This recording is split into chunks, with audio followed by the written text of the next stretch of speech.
ગુરુએ ઉપદેશ કર્યો કે તારે 4 બાબતો યાદ રાખવાની. એટલે પેલા શિષ્યએ પૂછ્યું, કઈ કઈ 4 આજ્ઞા પાડું? એટલે પહેલું કહ્યું કે જો કોઈ મોટા વ્યક્તિ હોય તો એમની આજ્ઞા પાળવી. બીજું કે ચોરી કરવી નહીં.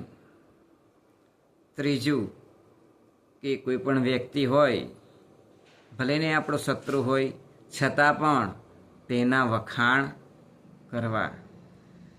અને ચોથી બાબત કે જ્યારે આપણે રસ્તે થઈને જતા હોય તો રસ્તાની અંદર મંદિર આવે તો ત્યાં દર્શન કરવા જવું.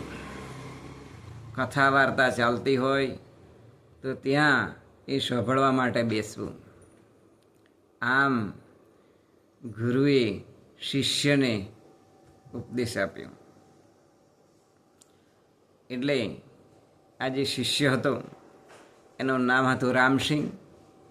હવે આ રામસિંહભાઈજી હતા, એમણે 4 ઉપદેશ એ ગ્રહણ કરી લીધા. અને પોતે એક વખત એ પોતે મજૂરી કામ કરવા માટે જતો હતો. એટલે જંગલમાં થઈને પસાર થવાનું હતું.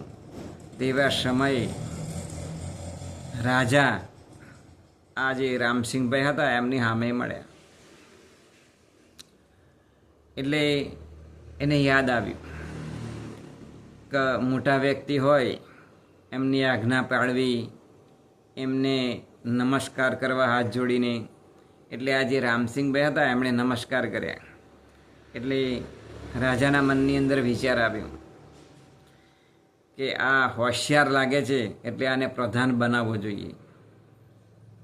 એટલે રાજાએ વિચાર્યું અને કહ્યું પેલા રામસિંહભાઈને કે મને તરસ લાગી છે તો તમે પાણી ભરી લાવો. આમ કરી અને માટીનો ઘડો આપ્યો. એટલે આ રામસિંહભાઈ હતા એ ખૂબ દૂર સુધી જોયું આકાશની અંદર કે જે દિશાની અંદર પક્ષીઓ ઉડતો દેખાય ત્યાં પાણી હોવું જોઈએ. સરોવર હોય અથવા તળાવ હોય કે કૂવો હોય. આમ રામસિંહભાઈ હોશિયાર તો ખરા જ. એટલે જો પક્ષીઓ ઉડતા એ દિશાની અંદર એ પોતે ગયા અને જોયું તો એક કૂવો હતો પણ ઉપર થોડો ઝોખરો હતો અને ત્યાં પક્ષીઓ કલરવ કરતો હતો. એટલે આ રામસિંહભાઈએ એક કાંકરો લીધો અને પછી પાણી છે કે નહીં એના માટે આમ કાંકરો અંદર નાખ્યો. એટલે અંદરથી અવાજ આવ્યો, ડબુક એવો અવાજ આવ્યો.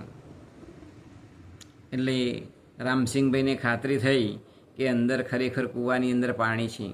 એટલે થોડાક વેલા ભેગા કર્યા. વેલા એ ગળે જે હતો ગળો એને આમ બાંધ્યા અને પછી એ અંદર એથી પાણી ભરવા માટે જતો હતો કૂવાની અંદર. તેવા સમયે અંદરથી અવાજ આવ્યો, એ આ કૂવાની અંદરથી પાણી ભરવું નહીં. એટલે આ જે રામસિંહ હતો એટલો ગભરાઈ ગયો. થોડા સમય પછી અંદરથી એક મોટો ભૂત હતો એ રાક્ષસ રૂપે બહાર આવ્યો અને એને મોટો મોટો શિંગડો હતો, મોટી મોટી આંખો હતી. એ આંખો લાલ હતી, મોટી જીભ કાઢેલી હતી. એક હાથની અંદર ભૂતના એક હાથની અંદર હાડપિંજર હતું, બીજા હાથની અંદર એક મસ્તક કપાયેલું હતું. આમ આ જે ભૂત હતું એ બહાર આવી અને રામસિંહભાઈને કહેતું કે અંદરથી પાણી ભરવું નહીં. પરંતુ આ રામસિંહભાઈને યાદ આવ્યું, બોલે શું જે ગુરુએ ઉપદેશ આપ્યો હતો એ કે આપણો શત્રુ હોય છતાં પણ એના વખાણ કરવા.